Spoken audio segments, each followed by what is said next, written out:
Friends, कैसे हो आप सब। तो आज हम डिस्कस करने जा रहे हैं अपने सबसे मेन सब्जेक्ट ऑफ कॉमर्स की, जिसका नाम है accountancy of class 12th for new session 2022 and 23। Clear है। वैसे इसकी मैं जनरली बात करूं तो ये आपको सबको पता ही है कि कितने मार्क्स का है। 100 मार्क्स का पेपर आएगा आपको। 80 मार्क्स का रिटन एग्ज़ाम होगा और 20 मार्क्स का प्रैक्टिकल होगा। क्लियर है। जिसके अंदर 12 मार्क्स का आपका रिटन टेस्ट होगा, रिटन टेस्ट एक्सटर्नल एग्जामिनर लेंगे। 4 मार्क्स की आपकी फ़ाइल होगी, प्रोजेक्ट फाइल, और 4 का वाइवा होगा। क्लियर है। क्लियर है। और 80 मार्क्स का आपको बोर्ड में पेपर आएगा। क्लियर है। और इस 80 मार्क्स की अगर मैं बात करूं, तो आपको 3 बुक्स लगी हुई हैं। अगर मैं टी.एस. गरेवाल की बात करूं तो volume first, volume second and volume third. Clear है। ये वॉल्यूम जो है 40 मार्क्स का है, ये 20 मार्क्स का है।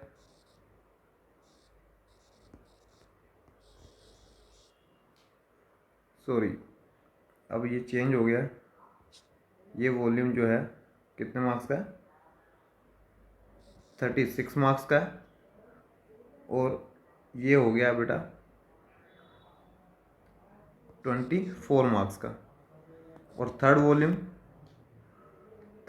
है 20 मार्क्स का। ये पहले भी 20 मार्क्स का था और अब भी 20 मार्क्स का है। क्लियर है। टोटल 80 मार्क्स हो गए। जो हमारा न्यू सिलेबस आया उसके अकॉर्डिंग मैं बता रहा हूँ। तो इसके अंदर जो यूनिट है, यूनिट नंबर 1, और अब पहले इसमें 2 यूनिट थी, लेकिन इस ईयर एक नॉन प्रॉफिट ऑर्गेनाइजेशन जो यूनिट थी, सिंगल यूनिट थी, उसके अंदर एक ही चैप्टर था खुद नॉन प्रॉफिट ऑर्गेनाइजेशन। वो चैप्टर इस साल डिलीट हो गया। ठीक है ना, वो चैप्टर इस साल डिलीट हो गया। तो इसके अंदर एक यूनिट रह गई है जिसका नाम है accounting for partnership, firm. Clear है। और इस यूनिट्स के अंदर 5 या 6 चैप्टर है। किसी बुक में 5 रहते हैं, रिटायरमेंट और डेथ एक ही बुक में कर देते हैं, और किसी में रिटायरमेंट और डेथ को अलग अलग दिखा देते हैं। फिलहाल अगर मैं कहूँ तो इसके अंदर 5-6 चैप्टर है इस यूनिट के अंदर। और आप देख रहे हो इसकी वेटेज देख रहे हो, 36 मार्क्स की एक अकेली यूनिट है, 36 मार्क्स की। क्लियर है। तो बहुत ही इंपॉर्टेंट होने वाली ये यूनिट। क्लियर है। तो इसके मैं चैप्टर नंबर 1 की बात करने जा रहा हूँ आज आपसे। जो मैं बात करूँगा चैप्टर 1 की इंट्रोडक्शन की बात करूँगा। चैप्टर नंबर 1 जो हमारा इस यूनिट का है, अकाउंटिंग फॉर पार्टनरशिप फर्म का चैप्टर नंबर 1, पार्टनरशिप फंडामेंटल कह लो, या accounting for partnership fundamentals. Clear है। फंडामेंटल्स चैप्टर का नाम है accounting for partnership fundamental. Clear है। अगर मैं बात करूं बेटा फंडामेंटल का मीनिंग क्या होता है, कोई बताएगा मुझे फंडामेंटल का मीनिंग क्या होता है। फंडामेंटल का मीनिंग होता है बेसिक। हम पार्टनरशिप के बेसिक कंसेप्ट अभी पढ़ने जा रहे हैं। क्लियर है। बेसिक बातें कुछ सीखने जा रहे हैं। क्लियर है।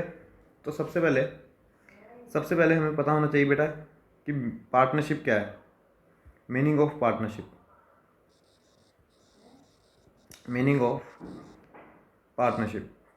का मीनिंग क्या है।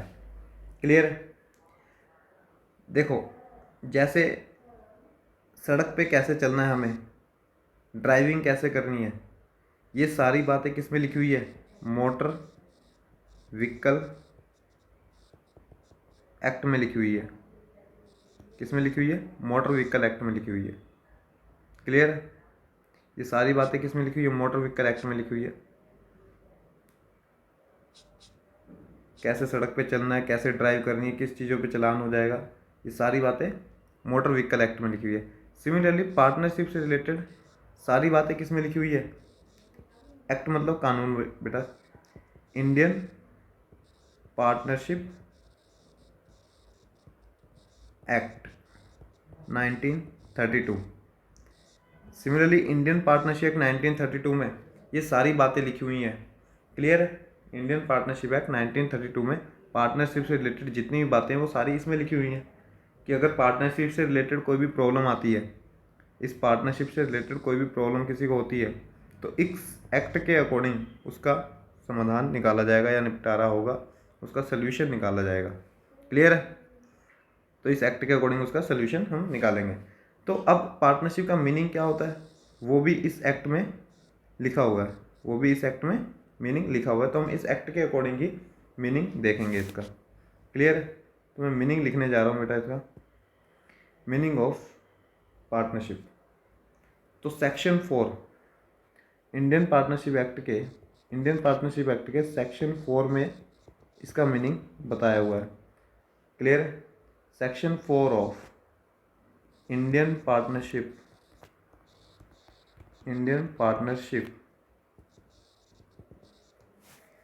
एक्ट 1932 डिफाइंस, क्या डिफाइन करता है कि पार्टनरशिप, पहले लिख लो बेटा फिर मैं समझाऊंगा इसे। पार्टनरशिप क्या है? Partnership as the relation between, पहले लिख लो फिर मैं समझाता हूँ इसे क्या है। Between persons who have agreed to share profits of a business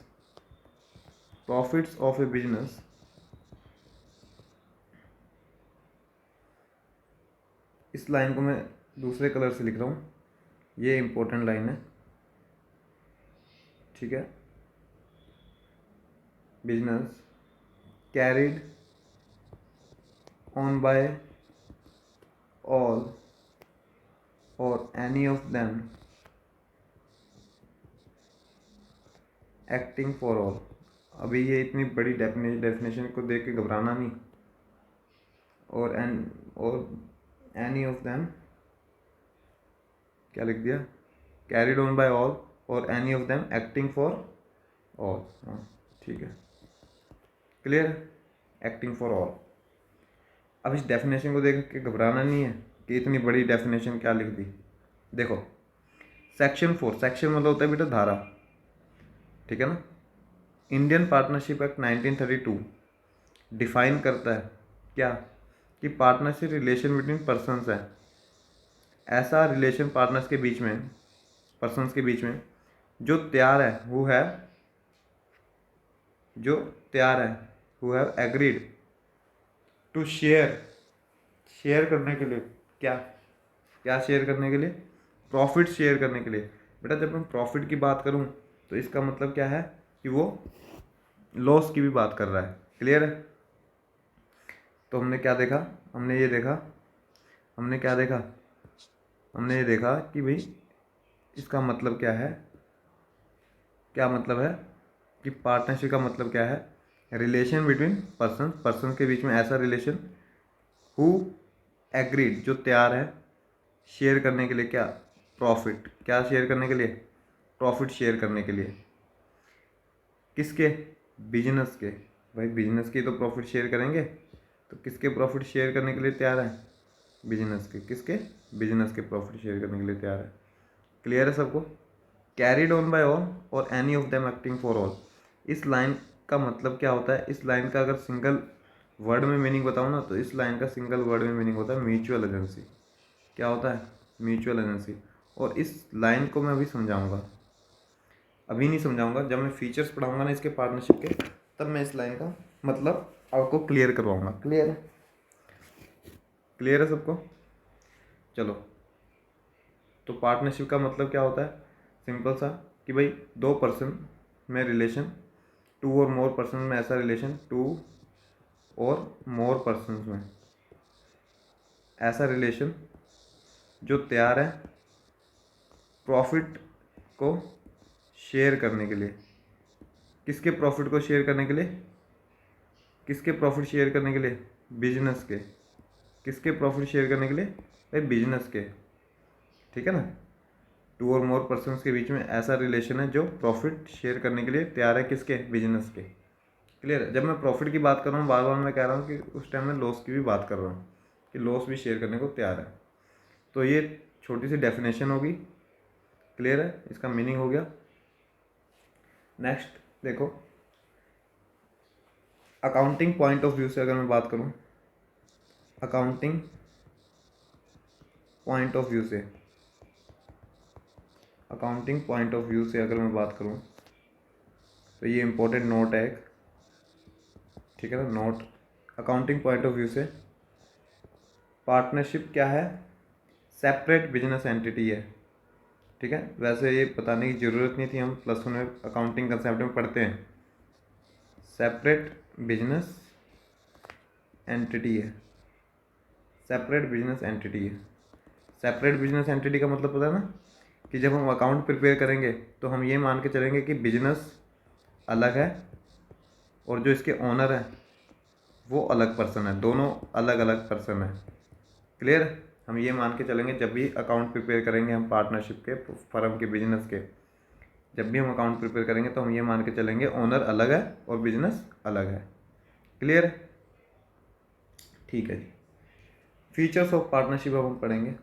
अच्छा देखो, ए और बी दो पर्सन है, मान लो ये दोनों पर्सन मिलके एक बिजनेस चला रहे हैं, ठीक है ना, एक बिजनेस चला रहे हैं। ये ए और बी को मैं क्या कहूँगा? इन ए और बी को तो मैं कहूँगा पार्टनर्स। क्या कहूँगा? पार्टनर्स। और जो ये बिजनेस चला रहे हैं इसको बिजनेस नहीं कहेंगे, क्या कहेंगे? फर्म। क्लियर है? और दोनों वर्ड ये जब मिला देते हैं हम तो वर्ड निकल के आ जाता है पार्टनरशिप फर्म। क्लियर है? क्लियर है सबको? तो बिजनेस जो है उसको हम क्या कहेंगे? फर्म कहेंगे। अब से क्या कहेंगे? फर्म। क्लियर है? चलो, तो जब भी मैं फर्म की बात करूँ तो इसका मतलब बिजनेस की बात कर रहा हूँ, ठीक है। Features of partnership, features of partnership, features of partnership. तो क्या क्या फीचर्स हैं पार्टनरशिप के, ये हम पढ़ने जा रहे हैं। क्लियर? फर्स्ट पॉइंट है, हमने जैसे कि पढ़ लिया इसमें कि टू और मोर पर्सन होने चाहिए, टू और मोर पर्सन। क्लियर है? मीन टू से दैट कि भाई पार्टनरशिप में मिनिमम कितने मेंबर होने चाहिए? मिनिमम क्या सिंगल पर्सन पार्टनरशिप बना सकता है? नहीं, मिनिमम टू पर्सन्स होने चाहिए। मिनिमम कितने पर्सन होने चाहिए? To person. और मैक्सिमम कितने होने चाहिए? मैक्सिमम 50। अब देखो मैंने क्या कहा था, मैंने ये कहा था कि जो मैंने फर्स्ट जब आपको पढ़ाया था तो मैंने ये कहा था कि पार्टनरशिप से रिलेटेड सारी बातें किस में लिखी होंगी। देखो जब मैंने शुरू में आपको समझाया, मैंने कहा कि पार्टनरशिप से रिलेटेड, ये मैंने कहा पार्टनरशिप से रिलेटेड सारी बातें किस में लिखी होंगी? इंडियन पार्टनरशिप एक्ट 1932 में। अब पार्टनरशिप में मिनिमम मेंबर कितने होने चाहिए? मिनिमम मेंबर 2 पर्सन होने चाहिए, ये तो पार्टनरशिप एक्ट में लिखी हुई है बात। बट मैक्सिमम कितने होने चाहिए? ये पार्टनरशिप एक्ट में नहीं लिखी हुई, उन्होंने बताया ही नहीं कि मैक्सिमम कितने पर्सन होने चाहिए। पर सर आप तो कह रहे हो मैक्सिमम 50 होने चाहिए, ये बात लिखी हुई है मैक्सिमम 50 होने चाहिए, पर किस में लिखी हुई है? Indian companies act. ये बात किस में लिखी हुई है? इंडियन कंपनीज एक्ट 2013 में ये बात लिखी हुई है। इंडियन कंपनीज एक्ट 2013 में ये बात लिखी हुई है कि मैक्सिमम कितने मेंबर होने चाहिए पार्टनरशिप में? 50 मेंबर्स होने चाहिए। Is it clear to everyone? ठीक है, तो ये बात, अब क्वेश्चन आ जाए कि ये बात किस में लिखी हुई है? इंडियन कंपनीज एक्ट 2013 में। अगर मैं बताऊं तो इंडियन कंपनीज एक्ट 2013 में तो पहले ना इन्होंने जब एक्ट में 2013 में अमेंडमेंट की थी कंपनीज एक्ट में, तो इसमें तो ये बात लिखी हुई थी 100 मेंबर लिखी हुई थी, लेकिन 2014 में कुछ अमेंडमेंट करी, चेंजेस करे और कह दिया कि नहीं मैक्सिमम मेंबर कितने होंगे, 50 होंगे। क्लियर है? पहले 100 थे, लेकिन 2014 में कुछ चेंजेस किए रूल्स में और क्या कह दिया कि मैक्सिमम मेंबर कितने होंगे पार्टनरशिप में, 50 होंगे। क्लियर है? मतलब 50 से ज़्यादा आप पार्टनर्स नहीं बना सकते। समझे बात? अगर क्वेश्चन आ जाए कि एट प्रेजेंट मैक्सिमम मेंबर कितने हो सकते हैं, एट प्रेजेंट मैक्सिमम मेंबर कितने हो सकते हैं पार्टनरशिप में, मैक्सिमम मेंबर कितने हो सकते हैं, तो 50 ही कहना है बेटा आपने। क्लियर है? ठीक है, चलो जी ठीक है। नेक्स्ट पॉइंट, नेक्स्ट फीचर इसका, नेक्स्ट फीचर देखो, सेकंड पॉइंट है, इनके बीच में जो एग्रीमेंट होगा, एग्रीमेंट वो रिटर्न भी हो सकता है एंड ओरल भी हो सकता है। और एग्रीमेंट अगर उसके हिसाब से देखें, एक्ट के हिसाब से देखें, तो एग्रीमेंट नॉट कंपलसरी है। मतलब कोई कंपल्सन नहीं है कि आपने पार्टनरशिप बिजनेस करना है तो एग्रीमेंट बनाना ही बनाना है। आपके ऊपर कोई दबाव नहीं है, आपकी मर्जी है कि आपने एग्रीमेंट बनाना है कि नहीं बनाना है। क्लियर? तो एग्रीमेंट नॉट कंपलसरी है। समझी बात? कंपलसरी नहीं है कोई भी, एग्रीमेंट बनाओ या मत बनाओ, उसमें कोई वो नहीं है। चलो नेक्स्ट देखो, इसके बाद थर्ड पॉइंट, थर्ड पॉइंट की अगर मैं बात करूं तो लॉफुल बिजनेस। लॉफुल बिजनेस, जब आप पार्टनरशिप बना रहे हो तो बिजनेस कैसा होना चाहिए, लॉफुल होना चाहिए, गैर कानूनी कोई बिजनेस नहीं होना चाहिए। ये नहीं कि दो पार्टनर मिलके, टू पार्टनर्स मिलके स्मगलिंग का बिजनेस कर रहे हैं, ड्रग्स सप्लाई कर रहे हैं, क्या कर रहे हैं, ड्रग्स सप्लाई कर रहे हैं। ऐसा बिजनेस नहीं होना चाहिए, लॉफुल बिजनेस होना चाहिए, लीगल बिजनेस होना चाहिए जो कानून के दायरे में आता हो। क्लियर है? Next fourth point, fourth point क्या है, sharing of profit. Sharing of profits होगी, मतलब पार्टनर्स जो हैं आपस में किसी एग्रीड रेशियो में, एग्रीड रेशियो मतलब कि जिस रेशियो में वो सहमत हैं, एग्रीड रेशियो में प्रॉफिट शेयर करेंगे। क्या करेंगे? प्रॉफिट शेयर करेंगे। क्लियर है? एग्रीड रेशियो में प्रॉफिट क्या करेंगे, शेयर करेंगे। जितने भी पार्टनर है सारे पार्टनर क्या करेंगे, प्रॉफिट शेयर करेंगे। क्लियर है?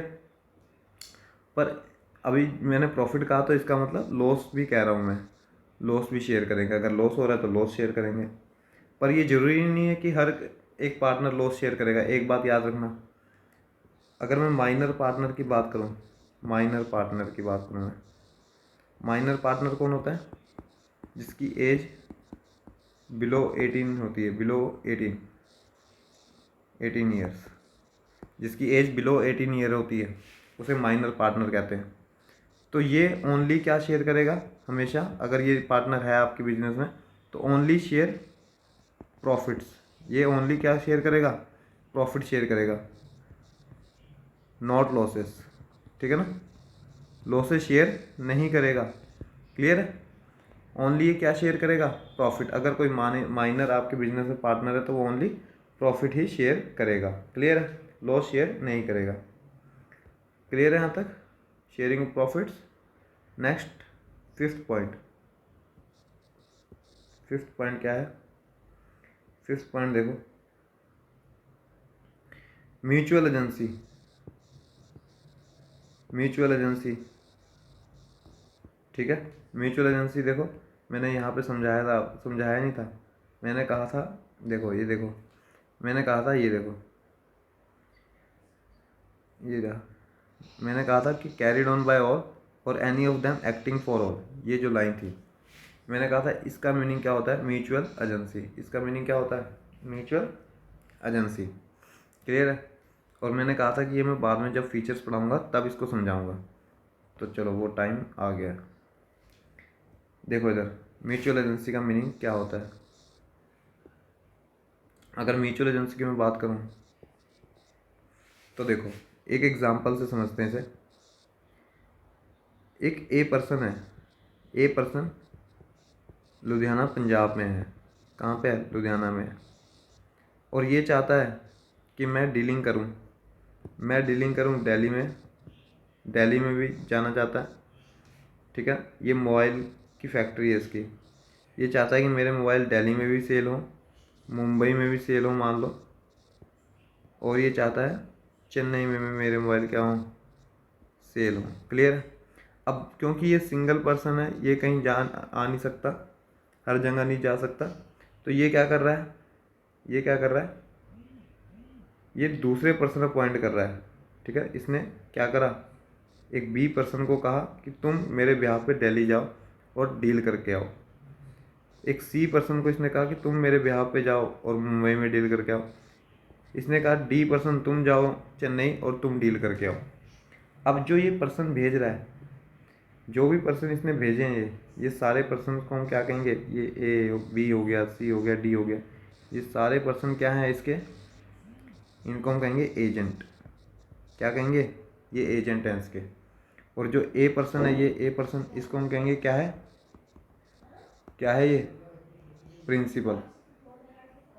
ये क्या है? प्रिंसिपल। ठीक है, ये क्या है? Principal. B C and D क्या है? एजेंट। और जो भेज रहा है वो क्या है? प्रिंसिपल। अब देखो, अगर हम एजेंट भेजते हैं ना कहीं भी, तो एजेंट अगर हम कहीं भेजते हैं तो एजेंट जो भी फैसला लेके आएगा, जो भी डिसीजन लेके आएगा, वो हमें मानने पड़ेंगे। अब मैंने किसी को भेजा है अपने ब्याह पे, तो वो जो भी डील करके आएगा, इसका मतलब मुझे मैं वो मान लूँगा। क्लियर है? क्योंकि मैंने उसको भेजा है कि नहीं? समझी बात? जैसे फॉर एग्जांपल आपको रामायण में याद है, रामायण में क्या होता है, राम जी अंगद को भेजते हैं,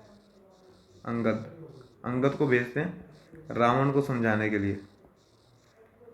और अंगद उनकी सभा में, रावण की सभा में जाके क्या कहते हैं कि अगर मेरा पैर किसी ने ज़मीन से हिला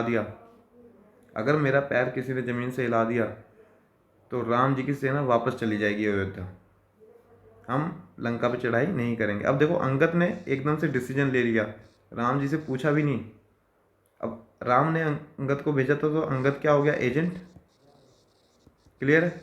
अब अंगद ने ये डिसीजन ले लिया कि अगर हमारा पैर किसी ने हिला दिया तो हमारी सेना जो है वापस चली जाएगी, राम जी की सेना। तो इस केस में अगर अंगद का पैर हिल जाता तो राम जी उसका डिसीजन मानते। बात समझ आ रही है? तो अगर हम किसी को भेजते हैं, एजेंट को, किसी भी एजेंट को हम भेजते हैं, ठीक है ना, किसी भी एजेंट को अगर हम भेजते हैं, तो वो जो भी डिसीजन लेता है वो प्रिंसिपल को मानने पड़ते हैं। प्रिंसिपल वो पर्सन होता है जिसने भेजे हैं। क्लियर है? क्लियर है? तो म्यूचुअल एजेंसी का मतलब क्या है? म्यूचुअल एजेंसी का मतलब यही है बेटा कि जैसे ए बी सी 3 पार्टनर है। अब मान लो सी ना मेरे पास आया और कोई डील करके चला गया फाइनल। अब जब सी मेरे से कोई डील करके गया फाइनल, तो इसका मतलब मैं तो यही मानूंगा ना कि भाई सारे पार्टनर राजी होंगे, तभी वो मेरे पास आया सी और मेरे से डील करके चला गया। क्लियर है? तो मैं तो ये मान के चलूँगा कि ए और बी ने सी को मेरे पास भेजा डील करने के लिए। बात समझ आई? तो सी जो भी डील करके जाएगा वो ए और बी को माननी पड़ेगी। तो जब ए और बी सी को भेज रहे हैं, तो सी यहाँ पे क्या है? एजेंट हो गया। और बाकी क्या हो गए जो वहीं पे हैं, वो क्या हो गए? प्रिंसिपल हो गए। क्लियर है? प्रिंसिपल हो गए। तो कहने का मतलब हम ये कह सकते हैं कि पार्टनर्स के बीच में कैसा रिलेशन होता है। क्वेश्चन आता है ये, रिलेशन बिटवीन पार्टनर कैसा होता है? रिलेशन बिटवीन पार्टनर्स कैसा होता है? एजेंट एंड प्रिंसिपल का रिलेशन होता है। एजेंट एंड प्रिंसिपल का रिलेशन होता है। क्लियर है? क्लियर है? इसीलिए अब सी कोई डिसीजन लेके आएगा तो वो ए और बी को मानने होंगे। ए बी सी 3 पार्टनर है, बी को भेज दिया कोई डिसीजन लेने के लिए, तो वो ए और सी को मानने होंगे। बात समझ आ रही है? क्योंकि बाकियों को लगेगा, जिससे डील करके आ रहा है बी, उसको तो ये लगेगा कि ए और सी ने भेजा है इसको। बात समझ आ रही कि नहीं आ रही? क्योंकि वो भी ओनर है। तो इस लाइन का मतलब यही है बेटा, देखो इस लाइन का मतलब यही है, लिखा है कैरिड ऑन बाय ऑल। दोबारा देखो, लिखा है carried on by all. Carried on by all का मतलब है कि जो बिजनेस चलाएंगे वो सभी चलाएंगे, जो बिजनेस कैरी किया जाएगा वो सबके द्वारा किया जाएगा। और any of them acting for all, अगर कोई एक्ट करता है, कुछ भी करता है, तो सबके लिए होगा, सब पे अप्लाई होगा। क्लियर है? क्लियर है? इसलिए इसको म्यूचुअल एजेंसी कहते हैं। म्यूचुअल एजेंसी मतलब कि अगर कोई पार्टनर कुछ भी डिसीजन लेता है तो सब पे अप्लाई होगा। क्लियर है? क्योंकि एजेंट और प्रिंसिपल का इसमें रिलेशन होता है पार्टनर्स के बीच में। समझ आएगी बात? क्लियर हो गया है पॉइंट?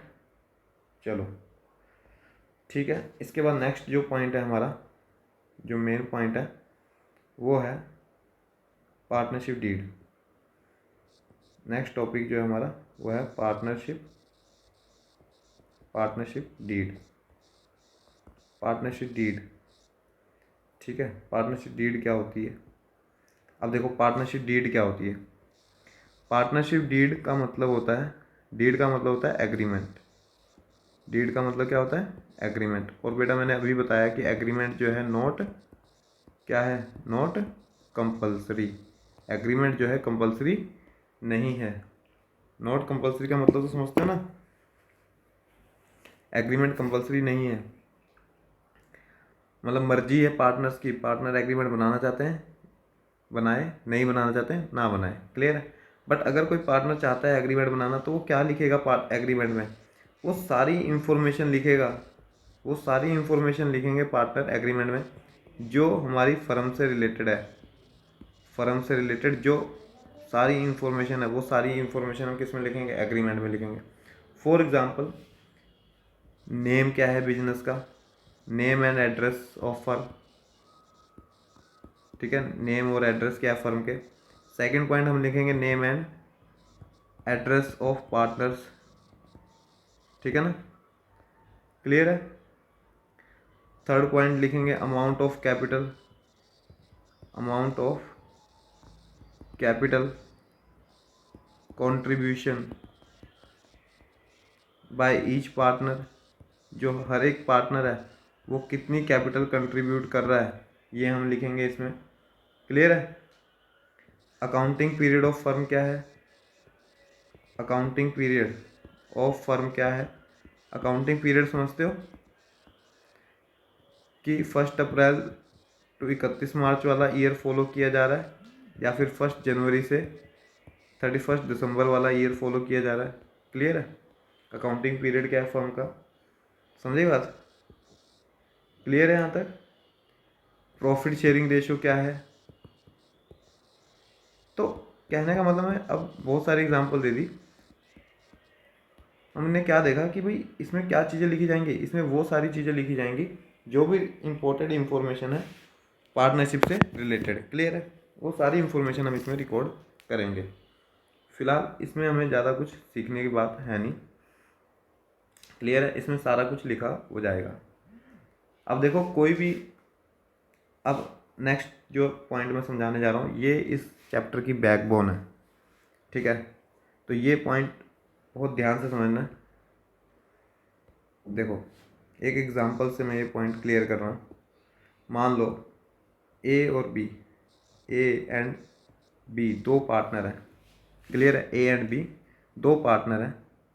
ए जो है बड़ा हार्ड वर्क करता है बिजनेस में, बड़ा हार्ड वर्क करता है। ए ने भी बिजनेस में 1 लाख रुपीज़ लगाए हैं, बी ने भी 1 लाख रुपीज़ लगाए हैं मान लो। और ए जो है बहुत हार्ड वर्क करता है। क्लियर है? बहुत मेहनत करता है। और बी जो है कुछ नहीं करता, वो आके देखता तक नहीं है। क्लियर है? अब ए के मन में क्या आया? लालच आया। क्या आया? अगर हिंदी में लिख दूँ, भाई लालच आया कि भाई मैं सबसे ज़्यादा काम करता हूँ तो प्रॉफिट भी किसको ज़्यादा मिलना चाहिए? प्रॉफिट भी किसको ज़्यादा मिलना चाहिए? वो कह रहा है प्रॉफिट भी मुझे मिलना चाहिए सबसे ज़्यादा, ठीक है ना? प्रॉफिट का लालच आया कि प्रॉफिट किसे मिलना चाहिए? मुझे मिलना चाहिए। और इन दोनों ने एग्रीमेंट में क्या लिखा हुआ था? इन दोनों ने एग्रीमेंट में लिखा हुआ था कि ये जो हम प्रॉफिट लेंगे वो 50-50% लेंगे। 50-50% समझते हो? ए भी 50% लेगा और बी भी कितना प्रॉफिट लेगा? 50% लेगा। 50-50% हम प्रॉफिट लेंगे। क्लियर है? अच्छा, ए कह रहा है कि मैं ज़्यादा हार्ड वर्क करता हूँ, तो लालच आ रहा है उसके मन में, तो वो कह रहा है कि मुझे प्रॉफिट ज़्यादा मिलना चाहिए। तो ए ने ये बात कही किससे, बी से। बी तो गुस्सा हो गया, बी कह रहा है कि भाई मैंने कहा था काम करने को, मत करो, पर प्रॉफिट जो है वो तुम्हें ज़्यादा नहीं मिलेगा, प्रॉफिट जो चल रहा है 50-50% जो एग्रीमेंट में लिखा है वही मिलेगा। क्लियर। ए ने कहा अच्छा रुक तुझे बताता हूँ कोर्ट में। ए चला गया कोर्ट में, और ए कोर्ट में जाके कह रहा है कि सारा काम मैं करता हूँ, मैं सब ध्यान देता हूँ बिजनेस में, और प्रॉफिट 50% लेके चला जाता है बी, वो कुछ नहीं करता, बैठा रहता है बस। कोर्ट कहेगी अच्छा क्या तुम्हारे बीच में कोई एग्रीमेंट बना था, क्या आपके बीच में कोई एग्रीमेंट बना था? तो ए कहेगा हाँ बना था। क्या एग्रीमेंट था? वो कह रहा है 50-50% प्रॉफिट का एग्रीमेंट था कि 50% प्रॉफिट तेरा 50% मेरा। तो कोर्ट कहेगी कि भाई ऐसा है, वापस चले जाओ, जो एग्रीमेंट में लिखा है, जो एग्रीमेंट में लिखा है वही हमारा क्या है, डिसीजन है। क्लियर है। कोर्ट कह रही है कि भाई वापस चले जाओ, जो एग्रीमेंट में लिखा है वही हमारा क्या है, डिसीजन है। क्लियर है। तो मैं ये समझाना चाह रहा हूँ कि कोर्ट ने जो है डिसीजन किसके बेस पे लिया, कोर्ट ने डिसीजन किसके बेस पे लिया, जो डिसीजन लिया वो किसके बेस पे लिया, एग्रीमेंट के बेस पे लिया। किसके बेस पे लिया, एग्रीमेंट के बेस पे डिसीजन लिया। बात समझ में आ रही है, बात समझ में आ रही है। एग्रीमेंट के बेस पे डिसीजन लिया। तो कहने का मतलब मेरा क्या है कि अगर कोई भी डिस्प्यूट कोर्ट में जाता है, कोई भी डिस्प्यूट लड़ाई झगड़े पार्टनर्स के कोर्ट में जाते हैं, तो वो जो डिसीजन होता है, वो जो डिसीजन होता है वो किसके बेस पे लिया जाएगा, बताओ किसके बेस पे डिसीजन लिया जाएगा, जल्दी से बताओ। डिसीजन किसके बेस पे लिया जाएगा, एग्रीमेंट के बेस पे लिया जाएगा। क्लियर है। अच्छा, अब आपके दिमाग में एक और सवाल आ रहा होगा कि सर अभी तो आपने कहा कि एग्रीमेंट जो है वो नॉट कंपलसरी है, एग्रीमेंट नॉट कंपलसरी है। तो ये तो ए और बी ने एग्रीमेंट बनाया था कि भाई हम जो प्रॉफिट शेयर करेंगे, इन्होंने एग्रीमेंट बनाया था कि हम जो प्रॉफिट शेयर करेंगे वो 50-50% प्रॉफिट शेयर करेंगे। बट ऐसा भी तो हो सकता है कि दो पार्टनर जो निकम्मे हों, उन्होंने एग्रीमेंट ही नहीं बनाया, no agreement between these partners, no agreement between these partners. Clear है। ऐसे निकम्मे भी तो हो सकते हैं कि जिन्होंने कोई एग्रीमेंट ही नहीं बनाया पार्टनर्स ने आपस में। क्लियर है। कोई एग्रीमेंट नहीं बनाया पार्टनर्स ने आपस में, तो ऐसे पर्सन का क्या करें। अब यहाँ पे भी देखो, ए और बी ने जब बिजनेस स्टार्ट किया था ओरली बोल दिया था, ओरली कह दिया था कि 50% प्रॉफिट तेरा 50% प्रॉफिट मेरा। ओरली इन्होंने एक दूसरे को बोल दिया कि 50-50% प्रॉफिट हम लेंगे। अब ए ने भी मान लो 1 लाख रुपीज़ लगाए थे, बी ने भी 1 लाख रुपीज़ लगाए थे। अब ए, वही एग्जांपल मैं लेके चल रहा हूँ कि ए जो है बड़ा हार्ड वर्क करता है और बी कुछ नहीं करता। तो ए बड़ा हार्ड वर्क कर रहा है, तो ए के मन में फिर से लालच आ गया। मान लो ए के मन में क्या आ गया, लालच आ गया, और ए क्या कह रहा है कि मुझे प्रॉफिट चाहिए ज़्यादा, मुझे क्या चाहिए, प्रॉफिट चाहिए ज़्यादा। और ये बात इसने पहले बी से कही, और बी कह रहा है नहीं, no more profit given to you, तुम्हें कोई ज़्यादा प्रॉफिट नहीं मिलेगा। क्लियर है। No more profit given to you, तुम्हें कोई ज़्यादा प्रॉफिट नहीं मिलेगा, जितना मिल रहा है उसमें खुश रहो। तो ए कह रहा है कि अच्छा अभी बताता हूँ। ए चला गया कोर्ट में, ए चला गया कोर्ट में। ए को कोर्ट जाने का बहुत शौक है, ठीक है ना, 2-2 मिनट बाद कोर्ट जा रहा है। तो ए फिर से कहाँ चला गया, कोर्ट में। ए जब कोर्ट में गया तो ए कह रहा है कि भाई मैं बहुत हार्ड वर्क करता हूँ, और बी जो है ऐसे ही बैठा बैठा खाई जा रहा है। क्लियर है। तो मुझे प्रॉफिट ज़्यादा मिलना चाहिए, और हमें जो प्रॉफिट शेयर होता है वो किस में शेयर होता है, 50-50% प्रॉफिट शेयर होता है। क्लियर है? 50-50% प्रॉफिट शेयर होता है। क्लियर है? तो कोर्ट कह रही है कि भाई ऐसा है, तुम्हारे बीच में कोई एग्रीमेंट बना था क्या कि तुम्हें ज़्यादा प्रॉफिट मिलेगा और ए को ज़्यादा प्रॉफिट मिलेगा और बी को कम? ऐसा कोई एग्रीमेंट है तुम्हारे बीच में? तो ए कहेगा कि हमारे बीच में तो कोई एग्रीमेंट ही नहीं है। ठीक है, there is no agreement, there is no agreement between us, कि हमारे बीच में तो कोई एग्रीमेंट ही नहीं है। कोर्ट ये कह रहा है कोर्ट को। तो कोर्ट कह रही है ऐसा है भाई, अगर तुम्हारे बीच में कोई एग्रीमेंट ही नहीं है, तुम्हारे बीच में जो कोई एग्रीमेंट नहीं है, तो ऐसा है, तुम जैसे निकम्मों के लिए हमने कुछ रूल्स बना रखे हैं। क्या बना रखे हैं? रूल्स बना रखे हैं। अब जो फैसला होगा वो इन रूल्स के अकॉर्डिंग होगा। कोर्ट कह रही है कि भाई जब कोई एग्रीमेंट नहीं बनाता तो हम जो फैसला करते हैं वो अपने रूल्स के अकॉर्डिंग करते हैं। क्लियर है? क्लियर है? अगर मैं प्रीवियस की बात करूं, प्रीवियस एग्जांपल की बात करूं, तो उसमें जो डिसीजन लिए थे कोर्ट ने, इसमें जो डिसीजन लिए थे कोर्ट ने, ये जो डिसीजन लिए थे कोर्ट ने किसके बेस पे लिए थे? एग्रीमेंट के बेस पे लिए थे, क्योंकि वहाँ पे एग्रीमेंट बना हुआ था पिछले एग्जाम्पल में। अब हम पढ़ रहे हैं कि जब no agreement between the partners, partners के बीच में कोई एग्रीमेंट ही नहीं है, तो कोर्ट क्या कह रही है कि जो हम डिसीजन लेंगे, कोर्ट क्या कह रही है कि हम जो डिसीजंस लेंगे, कोर्ट क्या कह रही है, हम जो डिसीजन लेंगे वो किसके बेस पे लेंगे? जो हमारे रूल्स हैं कुछ, उनके बेस पे लेंगे। हमने कुछ रूल्स बना रखे हैं। जो पार्टनर्स आपस में एग्रीमेंट नहीं बनाते उनके लिए हमने क्या बना रखे हैं? कुछ रूल्स बना रखे हैं। जो डिसीजन लिए जाएंगे वो उन रूल्स के अकॉर्डिंग लिए जाएंगे। क्लियर है? ठीक है, तो बेटा ये रूल्स हम पढ़ेंगे। तो जब भी ऐसे पार्टनर्स जिनके बीच में कोई एग्रीमेंट नहीं है, जब भी ऐसे पार्टनर्स जिनके बीच में कोई एग्रीमेंट नहीं है, नो एग्रीमेंट, तो उनके जो डिसीजंस हैं, अगर उनके बीच में कोई लड़ाई झगड़े होते हैं तो डिसीजन जो लिए जाएंगे वो किसके अकॉर्डिंग लिए जाएंगे? इन रूल्स के अकॉर्डिंग लिए जाएंगे। क्लियर है? तो वो रूल्स हम पढ़ने जा रहे हैं कि रूल्स क्या हैं वो। तो रूल्स हम पढ़ेंगे, rules in case of absence of, rules in case of absence of partnership deed. ठीक है, रूल्स हम पढ़ने जा रहे हैं in case of absence of partnership deed. जब पार्टनरशिप डीड नहीं बनी उस केस में क्या रूल्स अप्लाई होंगे। क्लियर है यहाँ तक? Is it clear to everyone? ठीक है, तो फर्स्ट रूल क्या है कि अगर आपके पास कोई एग्रीमेंट नहीं है, प्रॉफिट एंड लॉस किस रेशियो में शेयर होगा? तो प्रॉफिट एंड लॉस किस रेशियो में शेयर होगा? रूल्स में क्या लिखा हुआ है कि प्रॉफिट एंड लॉस किस रेशियो में शेयर होगा? Profit and loss share equally, profit and loss किस रेशियो में शेयर होगा?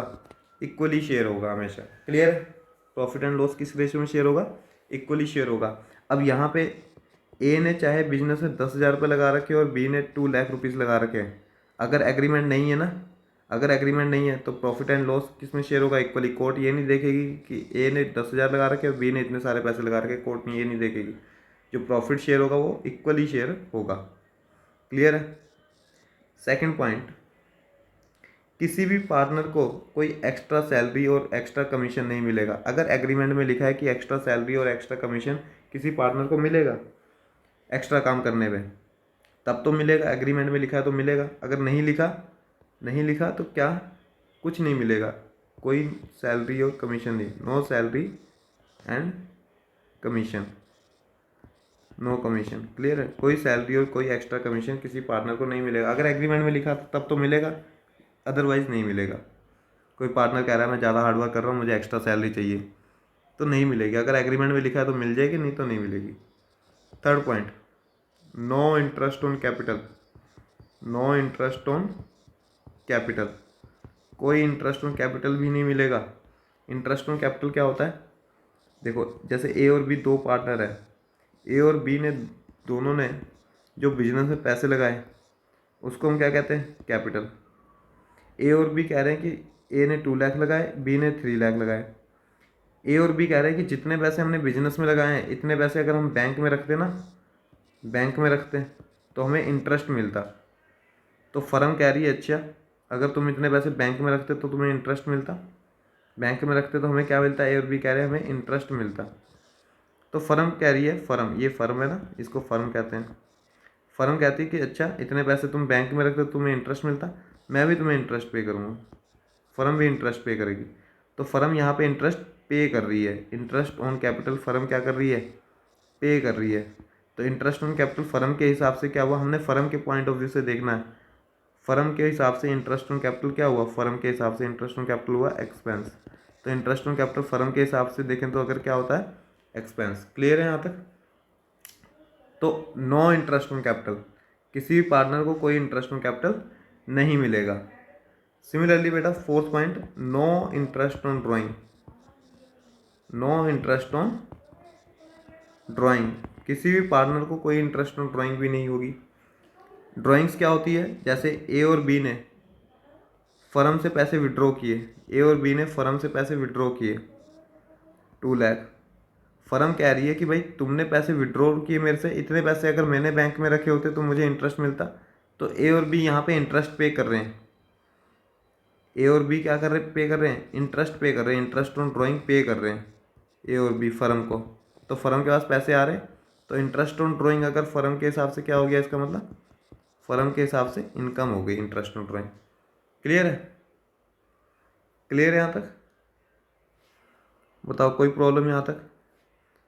फिफ्थ पॉइंट क्या है, interest on loan. Interest on loan कितना होगा, 6%।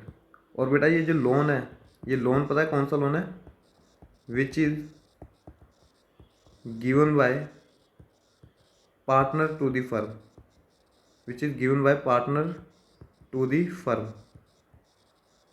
क्लियर है? वो लोन जो पार्टनर ने दिया है, ए ने लोन दिया 2 लाख रुपीज़ का फर्म को, तो फर्म इस पे क्या करेगी, इंटरेस्ट पे करेगी। क्लियर है? तो ए ने लोन दिया फर्म को 2 लाख रुपीज़ का, फर्म को मान लो नीड थी पैसे की, तो ए कह रहा है कि मुझसे ही लोन ले लो, बाहर से क्या लोन लेना। तो ए ने लोन दिया फर्म को 2 लाख का, उस पर जो इंटरेस्ट पे करेगी फर्म, तो उस पर इंटरेस्ट कितना है, 6% है। अगर एग्रीमेंट में लिखा था ए ने लोन देते टाइम, ए ने 2 लाख रुपए का लोन दिया फर्म को, ए ने 2 लाख रुपीज़ का लोन दिया फर्म को, और लोन देते टाइम पता क्या ए ने कहा, ए ने 2 लाख रुपीज़ का लोन दिया फर्म को, और लोन देते टाइम उसने कहा कि भाई ऐसा है मैं जो है इंटरेस्ट लूँगा 10%। तो फर्म पे करेगी कितने परसेंट, 10% पे करेगी। क्लियर है? बट अगर कोई एग्रीमेंट नहीं हुआ, कुछ नहीं हुआ, ए ने लोन दिया फर्म को 2 लाख रुपीज़ का, तो फर्म इंटरेस्ट कितना पे करेगी, 6%, अगर कोई एग्रीमेंट नहीं है। क्लियर है यहाँ तक? तो ये बेटा रूल्स थे, ठीक है। इन रूल्स के अकॉर्डिंग कुछ क्वेश्चंस हम करेंगे नेक्स्ट क्लास में। क्लियर है? आप यहाँ तक एक बार स्टडी करो, फिर हम नेक्स्ट क्लास में मिलते हैं आपसे, ठीक है। नेक्स्ट कंसेप्ट इसी चैप्टर के आगे करेंगे कंटिन्यू। क्लियर है? Okay, good bye, thank you for watching this video.